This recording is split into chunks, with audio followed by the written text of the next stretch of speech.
दोस्तों, केंद्र की मोदी सरकार ने वक्फ बिल को पास करके कानून तो बना दिया, लेकिन इस कानून के बनने के बाद 1 दर्जन से ज्यादा याचिकाएं सुप्रीम कोर्ट में दाखिल की जा चुकी हैं। और ऐसे समय में जब केंद्र द्वारा बनाए गए कानून को सुप्रीम कोर्ट में चुनौती दी जा रही है, तब एक खबर निकलकर सामने आ रही है। वक्फ बिल के बाद यूनिफॉर्म सिविल कोड यानी कि यूसीसी सरकार के टॉप एजेंडे पर है। 14 अप्रैल को मोदी ने हरियाणा में एक भाषण के दौरान यूनिफॉर्म सिविल कोड का जिक्र किया था और आज की अखबार की सुर्खियों में है कि यूसीसी सरकार के टॉप एजेंडे में है। लेकिन सवाल यह है कि क्या यह वास्तव में देश के लिए एक समान कानून की दिशा में कदम है, या फिर यह अगले साल होने वाले कई राज्यों के विधानसभा चुनाव के लिए बीजेपी की एक सुनियोजित बैकअप रणनीति है कि अगर कहीं सुप्रीम कोर्ट वक्फ कानून को रद्द कर देता है तो ये एजेंडा चुनावों तक बना रहे। सबसे पहले हमें यह समझना होगा कि यूनिफॉर्म सिविल कोड और वक्फ संशोधन बिल का समय संदिग्ध क्यों लगता है। दैनिक भास्कर की एक हालिया रिपोर्ट के अनुसार वक्फ बिल के संसद में पारित होने के बाद केंद्र सरकार ने यूसीसी को अपनी प्राथमिकता सूची में सबसे ऊपर रखा है। 23वीं विधि आयोग, जिसके अध्यक्ष जस्टिस दिनेश माहेश्वरी हैं, उनको यूसीसी का मसौदा तैयार करने का जिम्मा सौंपा गया है। लेकिन यहां ध्यान देने वाली बात यह है कि अगले साल 2026 में कई महत्वपूर्ण राज्यों में विधानसभा चुनाव होने हैं, जैसे कि पश्चिम बंगाल, तमिलनाडु और असम। ऐसे में बीजेपी का यूसीसी को इतनी जल्दीबाजी में लाने का फैसला क्या केवल कानूनी सुधार की दिशा में है या इसके पीछे एक बड़ा राजनीतिक दांव है। वक्फ संशोधन बिल, जिसे हाल ही में संसद के दोनों सदनों से पारित किया गया, अपने आप में एक विवादास्पद कानून माना जा रहा है। इस बिल में वक्फ बोर्ड में गैर मुस्लिम सदस्यों को शामिल करने और संपत्ति दान करने की शर्तों को सख्त करने जैसे प्रावधान हैं। विपक्षी दलों जैसे कांग्रेस, टीएमसी और सपा ने इसे मुस्लिम समुदाय को हाशिए पर धकेलने वाला कदम बताया है। दिलचस्प बात यह है कि बीजेपी की सहयोगी पार्टियां जैसे जनता दल यूनाइटेड और टीडीपी ने इस बिल का समर्थन तो कर दिया, पर देखते ही देखते कई नेताओं और कार्यकर्ताओं ने नीतीश कुमार की पार्टी से इस्तीफा दे दिया। अब सवाल यह है कि अगर सुप्रीम कोर्ट इस बिल को असंवैधानिक करार देता है तो क्या होगा। सुप्रीम कोर्ट का इतिहास रहा है कि वो संवेदनशील, धार्मिक और सामाजिक मुद्दों पर सख्त रुख अपनाता है।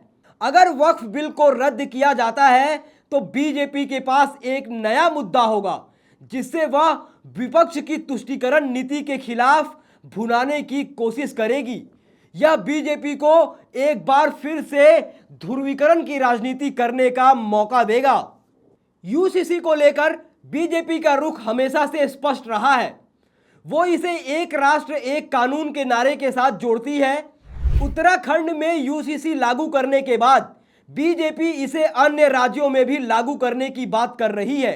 लेकिन यहां सवाल उठता है कि क्या यूसीसी को लागू करने की जल्दबाजी का मकसद वास्तव में सामाजिक समानता है या यह एक वैकल्पिक नैरेटिव तैयार करने की कोशिश है। अगर वक्फ बिल पर बीजेपी को सुप्रीम कोर्ट से झटका लगता है तो यूसीसी एक बहुत जटिल मुद्दा है। यह न केवल विवाह, तलाक और संपत्ति जैसे व्यक्तिगत कानूनों को प्रभावित करता है, बल्कि विभिन्न धार्मिक समुदायों की सांस्कृतिक पहचान को भी छूता है। बीजेपी इसे एक प्रगतिशील कदम के रूप में पेश कर रही है, लेकिन विपक्ष का कहना है कि यह धार्मिक स्वतंत्रता पर हमला है। अगर सुप्रीम कोर्ट वक्फ बिल को खारिज करता है तो बीजेपी यूसीसी को जोर शोर से उठाएगी ताकि वो अपने समर्थकों को यह दिखा सके कि वो असमानता के लिए लड़ रही है। लोकसभा चुनाव 2024 में बीजेपी को बहुमत नहीं मिला। वह जेडीयू और टीडीपी जैसे सहयोगी पार्टियों पर निर्भर है। संसद में वक्फ बिल को पास कराने के लिए बीजेपी को न केवल अपनी सहयोगी पार्टियां बल्कि कई गैर एनडीए दलों का समर्थन भी चाहिए था। लेकिन इस समर्थन की कीमत क्या है?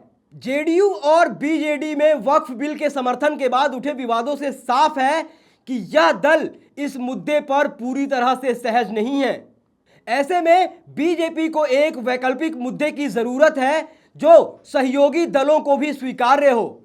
यूसीसी ऐसा ही मुद्दा हो सकता है क्योंकि इसे समानता और प्रगतिशीलता के नाम पर बेचा जा सकता है।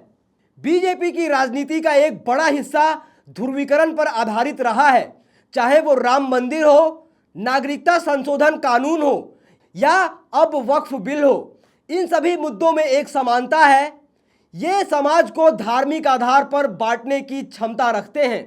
अगर सुप्रीम कोर्ट वक्फ बिल को रद्द करता है तो बीजेपी यूसीसी को एक हथियार के रूप में इस्तेमाल कर सकती है ताकि वो अपने वोट बैंक को एकजुट रख सके। साथ ही विपक्ष पर तुष्टीकरण का आरोप लगाकर अल्पसंख्यक समुदाय को निशाना बना सकती है। यह रणनीति बीजेपी को उन राज्यों में फायदा पहुंचा सकती है जहां धार्मिक ध्रुवीकरण चुनावी नतीजे को प्रभावित करता है। यह कहना गलत नहीं होगा कि बीजेपी की यूसीसी और वक्फ बिल को लेकर रणनीति पूरी तरह से कानूनी सुधारों तक सीमित नहीं है। यह एक सोची समझी चुनावी रणनीति का हिस्सा है जिसका मकसद अगले साल होने वाले विधानसभा चुनावों में राजनीतिक लाभ लेना है। अगर सुप्रीम कोर्ट वक्फ बिल को रद्द करता है तो यूसीसी बीजेपी के लिए एक बैकअप नैरेटिव बन सकता है जिसे वो एक राष्ट्र एक कानून के नारे के साथ भुनाएगी। ऐसे संवेदनशील मुद्दों को केवल राजनीतिक लाभ के लिए इस्तेमाल करना देश में सामाजिक ताने बाने को कमजोर कर सकता है। तो दोस्तों, आप इस पूरे मुद्दे पर क्या सोचते हैं? जिस प्रकार से मोदी सरकार द्वारा बनाए गए कानून को सुप्रीम कोर्ट में चुनौती दी गई है और अब उसके बाद अखबार की सुर्खियों में है कि यूसीसी सरकार के एजेंडे पर है। क्या मोदी सरकार को यह डर है कि अगर सुप्रीम कोर्ट वक्फ बिल को रद्द कर देता है तो उसके पास एक बैकअप नैरेटिव रहेगा जो चुनाव 2026 में होने वाले हैं उनके लिए? आप इस पूरे मामले पर क्या सोचते हैं, क्या राय रखते हैं? अपनी राय टीका टिप्पणी कमेंट बॉक्स में ज़रूर लिखें। बाकी ऐसी तमाम खबरों के लिए देखते रहिए देश नीति। धन्यवाद।